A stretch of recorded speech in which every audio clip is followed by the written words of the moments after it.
The next section is service follow-up. Okay, we did the service. Yay, we did a great job. We had great customer service. We got one more opportunity here. Feedback. So you may have heard the saying that feedback is a gift. Well, sometimes we get gifts that are not in pretty wrapping. When that happens, you have to ignore the bad wrapping. Who cares about the wrapping anyway? Who cares if the customer's yelling? Who cares if it's not the way, if it doesn't look the way you want it to look?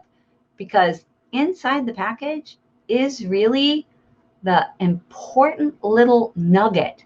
It's the piece of information that can help you get better.